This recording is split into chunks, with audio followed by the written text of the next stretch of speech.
I welcome you all to this YouTube live session. Now, during our last session which we had, I was talking on the implementation of Vedanta in our day-to-day life. Now, today I will be talking on the various aspects of Vedanta. I will be talking on it. And I thank you all for the beautiful response that you gave in our last session. It was really beautiful, and I thank you all for that.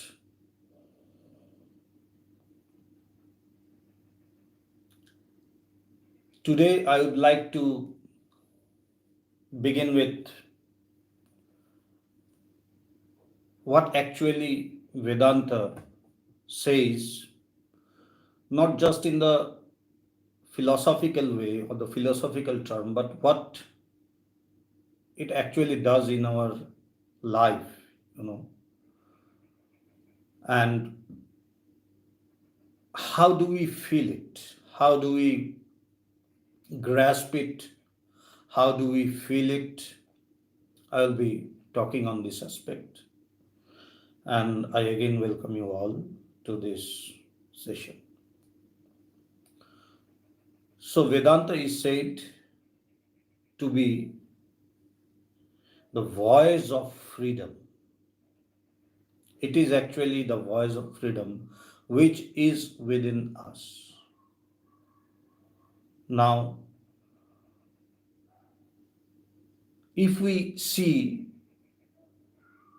with a deep insight, or if we give a little insight into us, then you will see that inside us there is something which always wants to go against the nature. But remember, by the word nature, I don't mean to say the nature we know, this trees and plants and rivers and all other living species. It's not that nature. In us, we also have a nature in ourselves. So, Vedanta's always, or this internal freedom within us, it always wants to go against this nature. And what is the nature which is within us? The nature which is within us is our mind. It is said mana, buddha, chitta, ahankar. These are also the nature which is within us. What are the four things? Manas, that is mind. Buddhi, that is the intellect. Chitta, that is the mind stuff which feels the pain, the sorrow, the enjoyment, the happiness. That is known as chitta. And then ahankar, the ego. These are the four nature which we have within us. And what does Vedanta, or what does this, our internal freedom, this does? What does it say? It always wants to go against this. It always wants to go against this. Because, for example, with our mind, let us begin with our mind. This mind of ours, it is ever restless. It is said to be a ever restless mind. Now, there is something, and it is always limited. We think that the mind may be unlimited, but it is not actually. The mind is always limited. Now, what happens is that we will see in us there is something which always wants to expand, which always wants to grow, which always wants to go beyond, to know something which we don't know. There is a inquisitiveness in us, or there is something which always inspires us to go beyond what we know. This happens, and we all know that. So the nature of mind is limited. The nature of mind is that it is ever restless. But that freedom, voice of freedom within us, it always wants to go against it. It always wants to know the unknown. It always wants, to be free from this limitedness. I think I can make you, or I can tell you a beautiful example of this, that regarding this situation which we are having right now, this lockdown and everything. We have been interacting with many people, and as we are monks, we are sannyasis, so there are many people who interact with us, who talk with us, you know share their feelings with us. So many of them were complaining that, Swamiji, in my house, maybe my wife, or maybe my relative, some, or some blood relation, or anyone, who was very quiet in their usual day activities, and they were not going out too much in from their home. And before this lockdown period, they were not going outside, and they were quiet with themselves, cooking or doing household activities. But the moment this was announced that we have to confine ourselves to our home for 14 days, 21 days, the desire in them to go outside has increased. But that person was willingly staying at home before this. Why? It's a very important thing.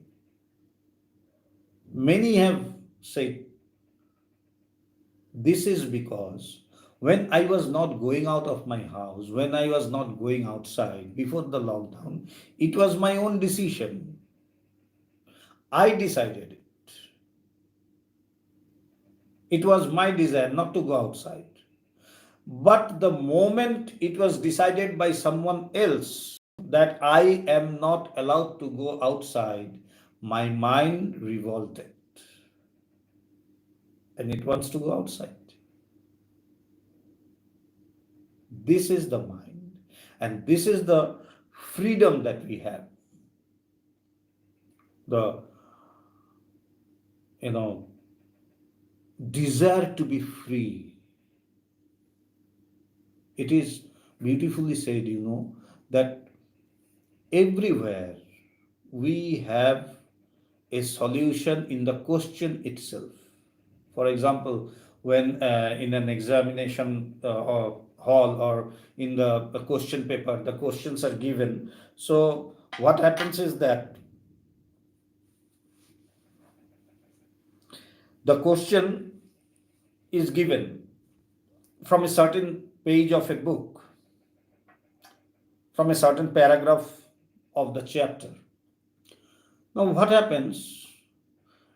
The answer is in the same chapter, in the same paragraph from where the question is given. Isn't it? It is always there. Similarly, this sense of bondage, it is in my mind that I am not free, I am not being allowed to go outside, or these and that, any kind of bondage, what we think. At the same time, the remedy for bondage, that is my desire to be free, to come out of this bondage, to break all the shackles and come out of this bondage, is very much within my mind. So that mind which always wants, so there is one mind which always wants to be restless, always wants to be limited, and always wants to go after the desires. At the same time, in that very mind, there is also a thought which is most of the time unmanifested, unknown, which tries to go outside the limitation, which tries to, break away all the shackles, break away all the bondages, and be free. So the bondage is in the mind because we feel it in the mind. And at the same time, the solution for the bondage, that is freedom or liberty, it is also in the mind itself. So every time we have this desire, to uh, at times we say, in our household activities, or in at times we say, I don't like these things anymore. I want to be free. I want to be free. So why? Because there is a freedom inside us. But as we don't know that ultimate freedom, we go after this small fragmented freedom. But this fragmented freedom manifests because there is an ultimate freedom within us.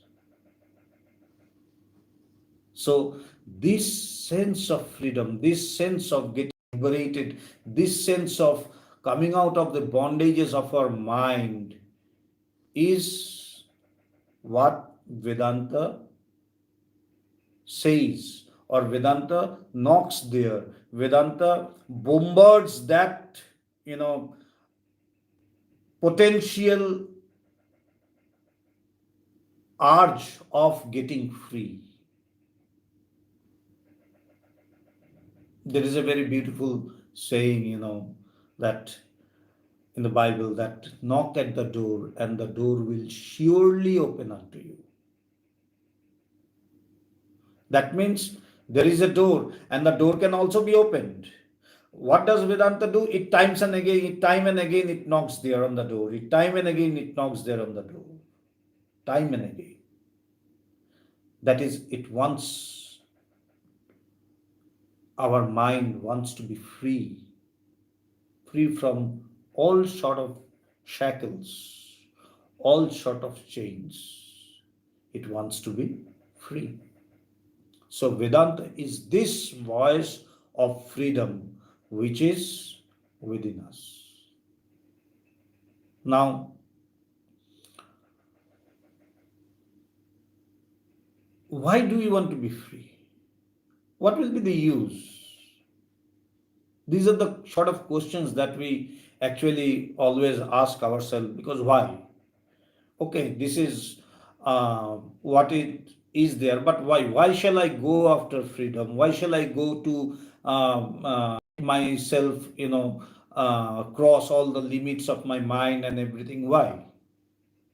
I'm also fine within the limits of my mind and cherishing what is there in this universe. Yes, undoubtedly. But there will be a time in your life, or in everyone's life, when we will be, irritated with this life. It may be the life of a beggar, it may be the life of a king, but a time comes when we feel the triviality, or this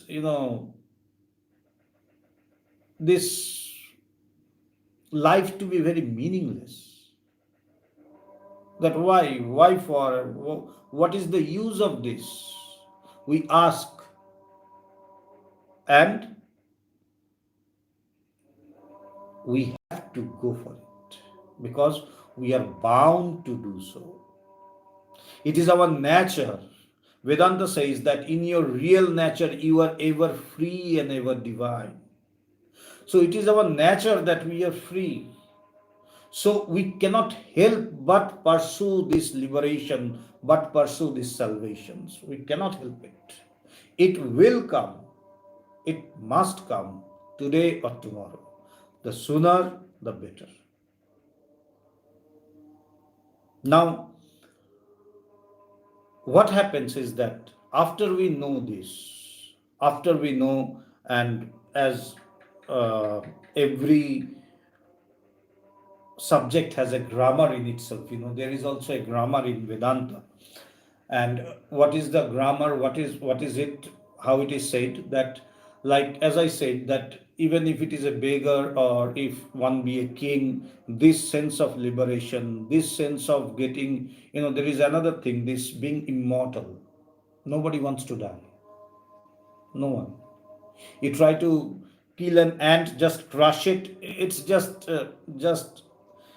nothing, just crushing an ant, though you must not, but still, for the sake of an example, I'm just telling that if you just crush an ant, it's just a matter of like this, of a, not even a second, a fraction of a second. But if we go and if we miss somehow, we will see that the ant is trying to escape its death. Why? Because there is unknowingly this sense of being immortal. Unknowingly, this sense of being immortal. So, we have these things in us and they will manifest. They will manifest in us. This sense of freedom, this sense of being immortal. And then the question that why it is, why shall we go after liberation, why shall we know that we have to die, then what is the meaning of all these things? There is no meaning. But still, it will come. It will come. Because the nature will reveal itself someday or the other. And as I said, the sooner, the better. And once we know that, yes, we have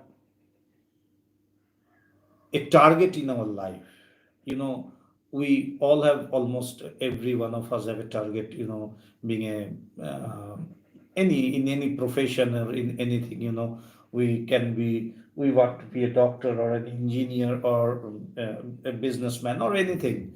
But it is said that that cannot be the ultimate goal of life,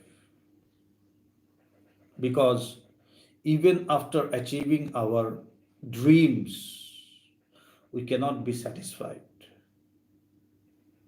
There are many who have achieved their dreams. Someone want to become a very good doctor, they became a very good doctor. Maybe someone wanted to be a very good, a businessman. He became a very successful businessman. Or maybe someone wanted to be a CEO or something of a company, and he has got his dream job and everything. But in spite of that, that is the practical thing which we see, that we, in spite of getting our dream job, we don't get satisfied. We don't get the satisfaction. Why? Because that cannot be our goal. Our goal, the goal of human life, is self-realization, to know who I am. There are two basic things, in our life or in the spirituality. What spirituality goes for? The first thing is, of course, liberation. What we say as moksha, liberation or salvation, which means when I realize what has been said in the scriptures, what has been said in Vedanta, that I am verily the Atman or Brahman, which is ever pure, ever divine, ever free, birthless and deathless. This is one thing. So, salvation. And to know myself. Know means not uh, by just reading the scriptures or by reading the books. It is actually realizing. It is actually by realizing my identity with Brahman as one and indivisible. That is how I come to realize. So, that is the first thing, liberation or salvation. Now, the second thing which Vedanta says or which we search is oneness, unity. We search for oneness in our life. We search for unity in our life. And mostly all these two things are done unknowingly. We search for oneness in our life. Even in science, we know that in modern science or for the past many years, science has been searching a single theory which can explain everything, which is also known as the theory of everything, the TOE, the theory of everything. One single uh, theory which can explain all the laws, everything. And they are still working, the scientists are still working on it. The same thing, the same reverberation or the same echo we get in the Upanishads thousands of years ago. It's very interesting. It has been beautifully said in the Upanishads.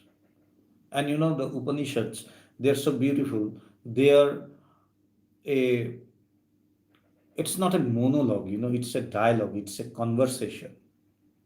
It's a beautiful conversation with the disciple and the guru. The disciple asks the guru with reverence, with faith, and with love. He asks the questions or his doubts to the gurus, and the guru go on clearing the doubts and helping the disciple come to a point when or where he can realize his self. So, in one of the Upanishads, it has been beautifully asked by a disciple to the Guru, O Guru, what is that knowing whom we can come to know everything else? It is such a beautiful question. What is that knowing whom we can come to know everything else? So, here in this question, we see the query or the inquisitiveness for oneness, finding one single thing which can explain or which can be the solution for everything. And the Guru then goes on to explain the nature of Brahman. And he says that knowing this, you can know everything else.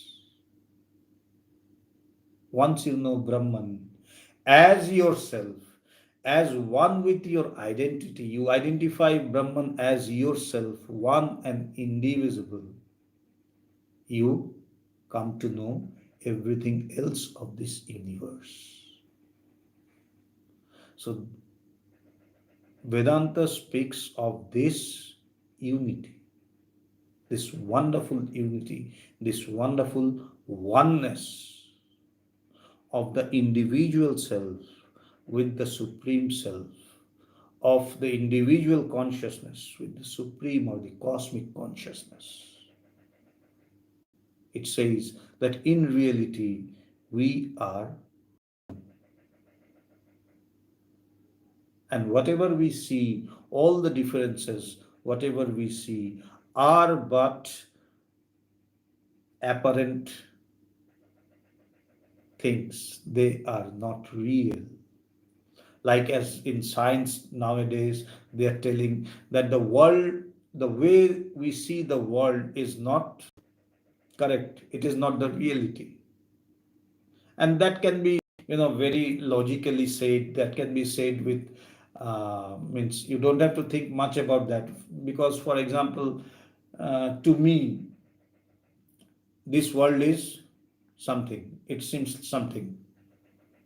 To another person who has one sense organ less, this world will seem entirely different, isn't it? For example, a person who is blind, his world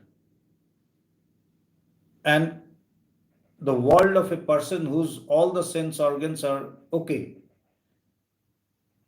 they will be entirely different. So, if there is one sense organ less in someone, he will view the same world in an entirely different way than one who has got one sense organ less. And again, in the same way, a person who has one sense organ more, if suppose we think that there is a person who has got six sense organs, he will be viewing this world in an entirely different way than we do. So, this world that we see is not the reality. It is not the reality. What is the reality? The reality is that it is of the nature of existence absolute, knowledge absolute, and bliss absolute. What has been said in Vedanta as Satchidananda Swarupa. It is of the nature of Sat, Chit, and Ananda. Sat means existence absolute. Chit means consciousness absolute. And Ananda means bliss absolute. So Vedanta introduces us with this nature of ours, that in our real nature, I am not Swami Sankarananda, I am not this body, I am not this mind, I am not this intellect, I am not this ego. In my real nature, I am of the nature of existence, knowledge, and bliss absolute. And in that nature, we are all one and indivisible. Because I said that Vedanta speaks of oneness. So if I am of the nature of existence, knowledge, and bliss absolute, everything else, actually, there is nothing as everything else when there is one. But in order to express it in words, we have to say it in this way, that everything else, if I am of the nature of, when I am of the nature of existence, knowledge, and bliss absolute, everything is of the nature of existence, knowledge, and bliss absolute. Now, what happens when we know this? In the last session, we were speaking of practical Vedanta, and there we left. We were speaking of an example, eating a jackfruit. That when we eat a jackfruit, if our sense of, you know, or if our measure of happiness, or if our measure of enjoyment is enjoying a jackfruit, then what do we do when we get a ripened jackfruit? Those who of, means whom you those of you who have seen the jackfruit, it's very tasty, it's very nice, very sweet. So what happens if we go and break the jackfruit and begin to eat? We will be eating for a few seconds nicely, but then we can no more eat it. because of the sticky thing in the jackfruit. It will be all over our lips, so our lips would be stuck. It would be all over our hands, so everything what we touch will be full of those adhesive, these sticky things, and everything will be a mess. And this jackfruit would be then the not the source of my enjoyment. It would become the source of my problems. This is what happens. In the last session, we were talking of this jackfruit. So, what is the way? What is the way of, having this jackfruit? Does Vedanta say that, okay, you have to give up? No. Vedanta does not say that. What does Vedanta say? Vedanta says that eat the jackfruit, enjoy the jackfruit, but know the way how to enjoy it. There is a particular way. What is the way? You have to apply oil on your hand before breaking the jackfruit. And if you apply oil on your hand before breaking the jackfruit, you can enjoy it for eternity. It will not be a problem. You can eat the whole jackfruit and it will not be a problem. But our mind and our intellect, what does it say? Why do you need to waste time putting oil on your hand? Because we think that why waste time? Because we will have to waste some time putting the oil in your hand and then break the jackfruit. So no need to waste time. You have got the jackfruit, it is right in front of you, just break it and eat it. But you cannot enjoy them. After a few seconds, the sticky things will be all over your lips, all over your hands, all over everything, whatever you touch. So first apply the oil. That means first know yourself, know thyself. That is the basic thing. That is the fundamental thing. That is the most important thing that which we must know, to know ourselves. Now, don't I know myself?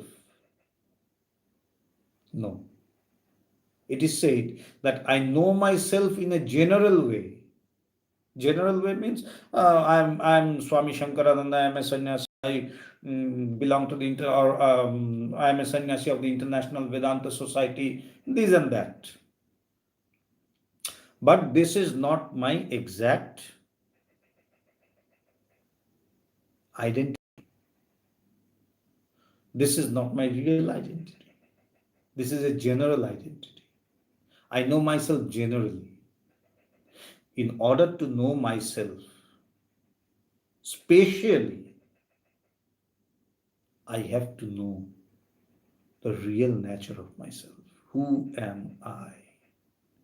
That is the most important question. Who am I? And knowing this or having an answer to this question solves all other problems in my life. Once I come to know this real nature of myself, I come to know, or I have the solution, I get the solution to all the problems in my life. As has been said in the Upanishad, the question that what is that knowing whom everything else is known? Actually, it is none other than me, myself, my real nature. Once I come to know my real nature, I know everything else. That is the beauty. But we search that thing, knowing whom everything else can be known, we search it in the external world. And the result is that we go on searching, we don't find it. And our life goes in vain. There is a very beautiful verse of Kabir Das, who was a great saint of India, like 500 years back. So There is a very beautiful saying of his that कस्तूरी कुंडल बसे मृग ढूंढे one माही वैसे जग में पीव है दुनिया जाने नाही. That is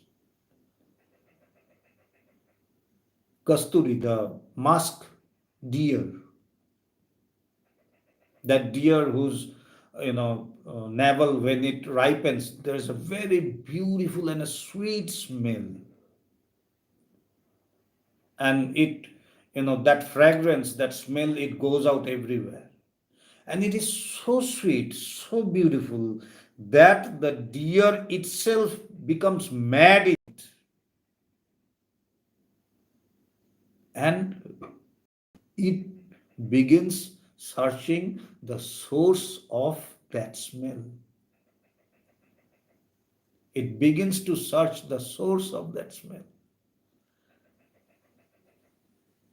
And it runs throughout the jungle here and there, restlessly searching for the source of that beautiful smell, and it cannot rest, it cannot live in peace, it becomes restless in order to find out where the smell, this beautiful fragrance, is coming from. And in this attempt, it dies. But it never comes to know that the smell which he was searching for very badly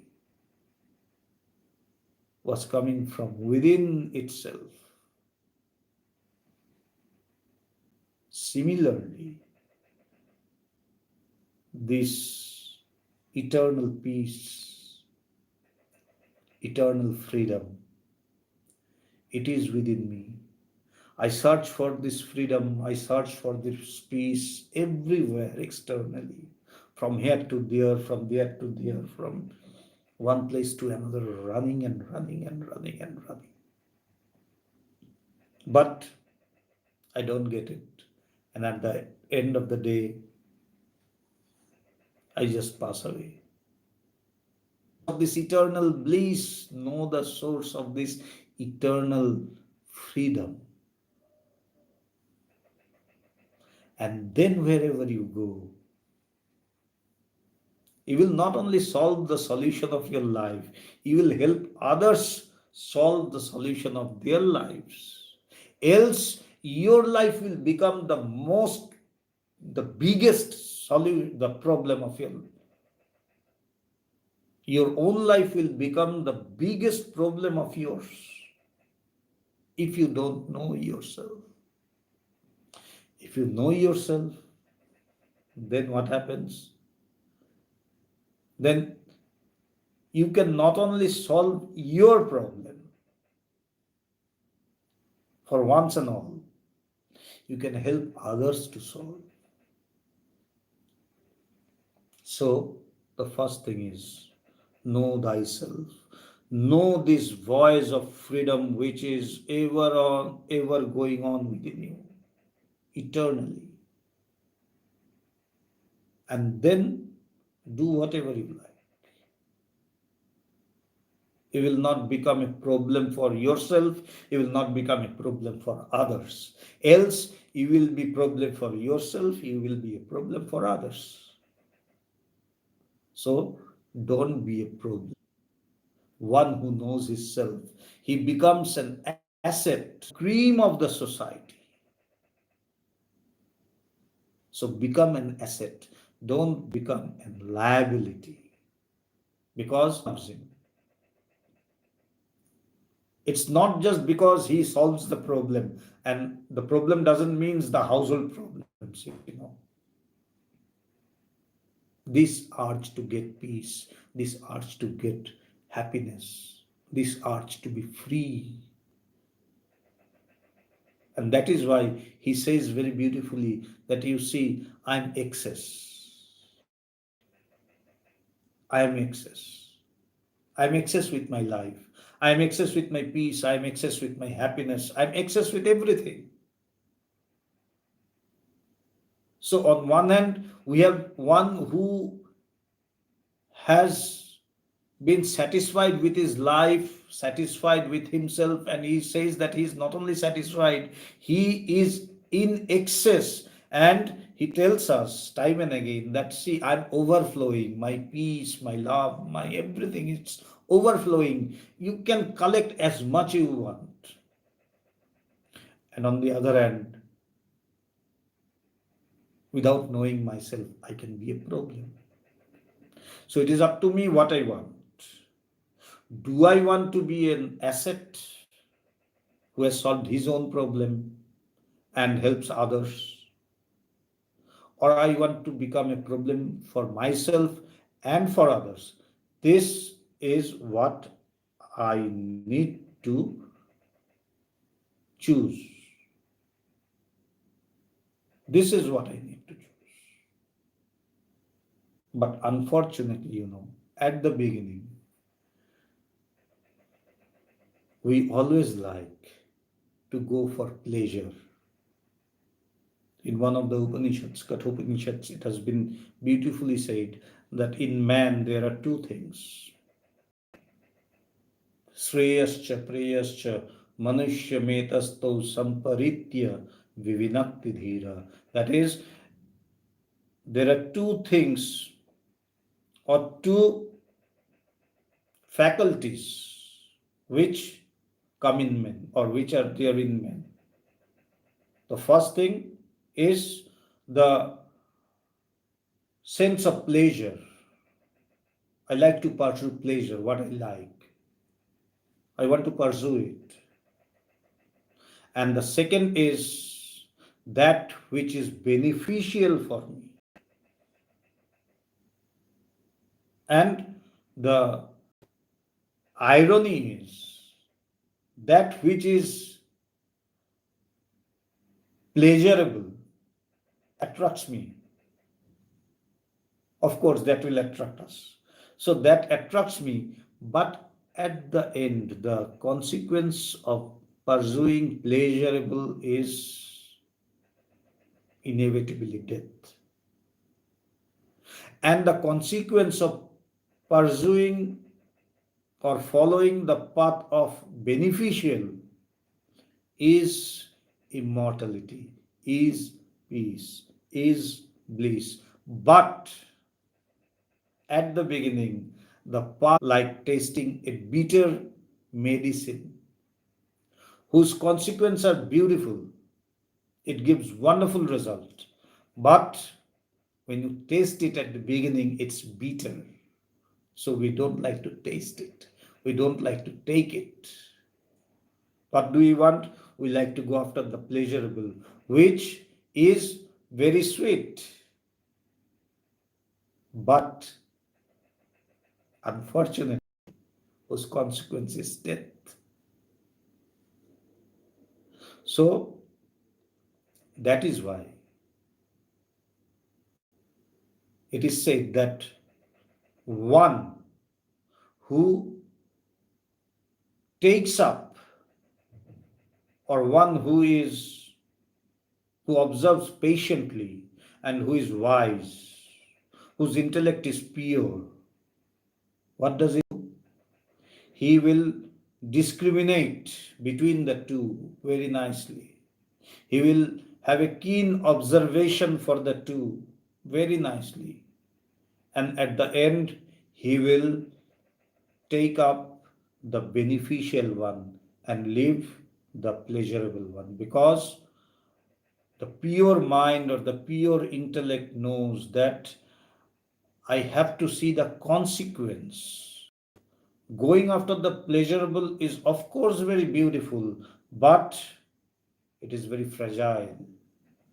And the end or the consequence is inevitably death. While the path of beneficial at the outset or at the very beginning is very troublesome, painful. Why painful? Because I will see every other going after pleasurable. And then it becomes at times, my mind will say, that did I do the right thing? going after the beneficial, because you see everyone is running for the pleasurable. So it is the mind playing the tricks with me, my mind playing the trick with myself, that is it okay that you are going after the beneficial because you see everyone is running after the pleasurable. So there I have to persevere, I have to be patient, and then proceed. And once I proceed and I reach there, I see that I have solved the problem of my life. And once I solve the problem of my life, I can not only solve my problem, any other problem, I can solve others' problems too. So I become an asset. And people like having assets. People does not like having liabilities. So once we know ourselves, once we have this self-realization or God realization, we become an asset, not just for us as an individual, but for the whole of humanity, as has been said by Max Muller, that the self-realized persons are the cream of the society, because they help stabilize the balance of this world. They balance this world, and then they can provide peace. They can give peace to others because they have discovered the peace within themselves. So, as I can discover the peace within me, the happiness within me, I can help others to have this happiness. I can help others to have this peace, because I can give you that which I have. I cannot give you that which I do not have. So, in search of peace and happiness and all these things, we go to so many places, but we don't find them, because the places where we go, or to the persons where we go, they don't have peace for themselves. So, how will they give it to me? So, I return being doubly worried.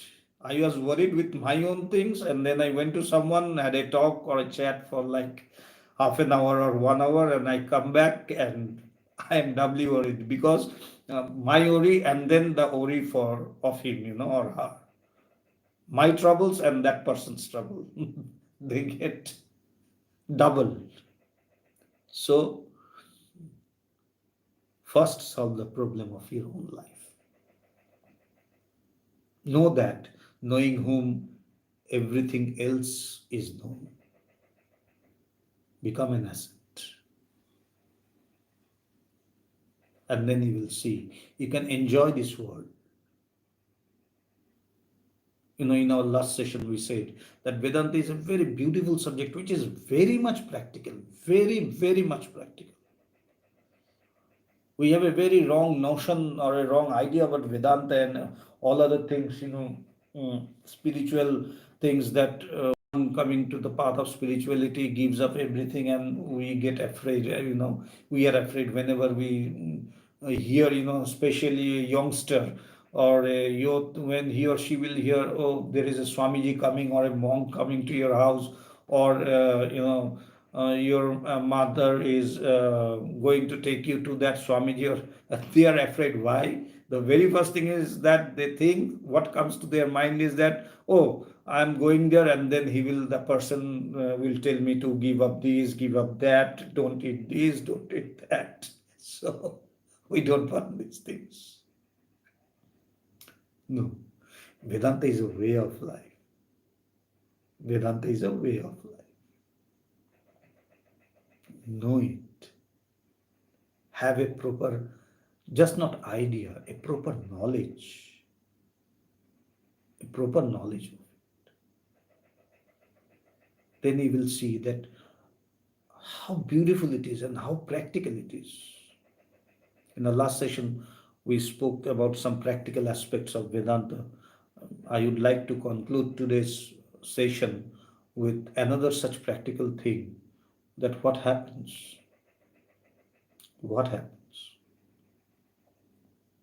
when knows his own self, the nature of his own self, what comes of him and what can he do, how does he, you know, solve the problems of others.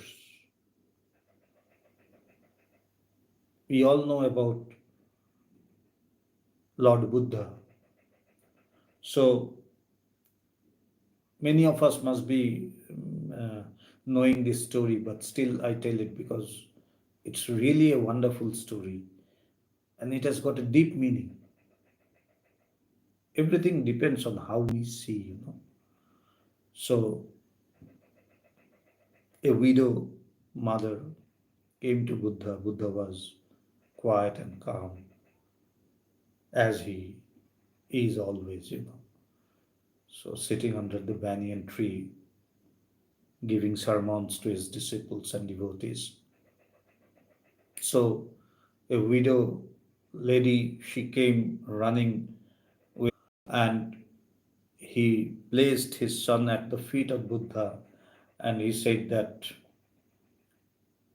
my Lord, here is my only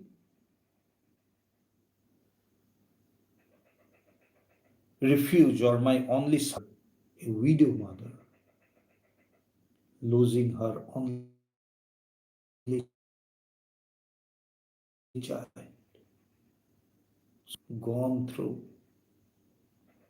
And she was crying and weeping and telling Buddha that I know you can just bring him back to life. So please do it for me. Buddha looked at the helpless mother with all empathy and he understood that she is in such a condition where no sermons, no advice would work. See the practicality. What did he do? What did he say to the lady?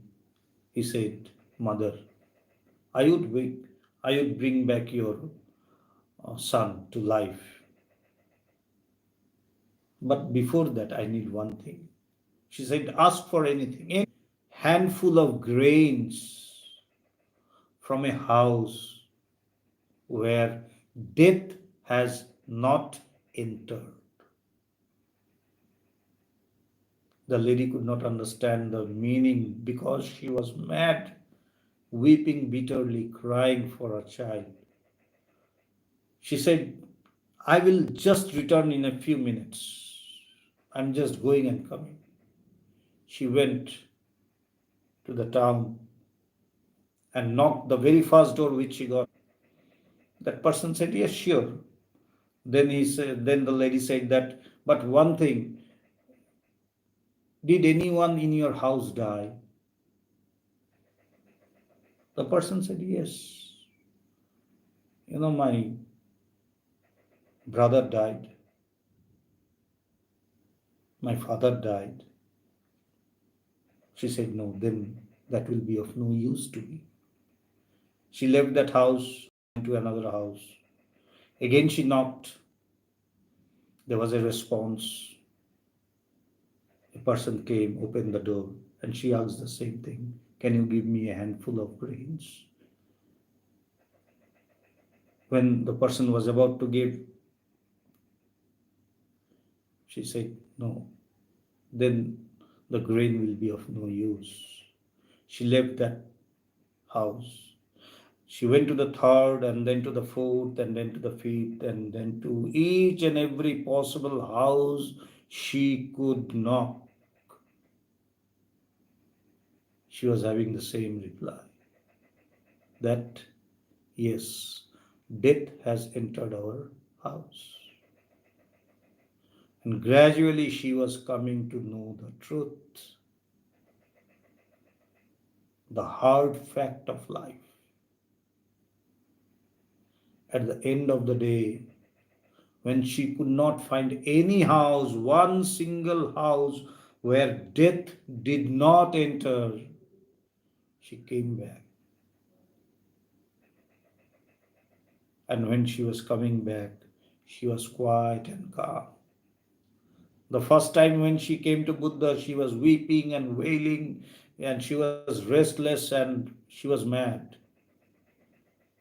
Why? Because she knew that her son has died. Her only support in this entire world died. But when she was coming now, she was quiet and calm. Why? Because she came to know the truth that death is a fact and it is inevitable. Whether you have one single son, two sons, three, four, doesn't matter. This is how the great souls they teach. This is how they solve the problems of our life. Now we could argue, that Buddha might have, he could have easily, brought back the widow's son to life. He could have given back his life, maybe. But then he would die someday or the other. Maybe after a few years, maybe after 50 years. But the lady's solution would not have been there. The lady got the solution. This is the solution. One who knows the truth of life, one who comes to realize the real nature of the self, discovers the nature of this entire universe. And they do not only solve their own problems, they solve the problem of everyone coming to them.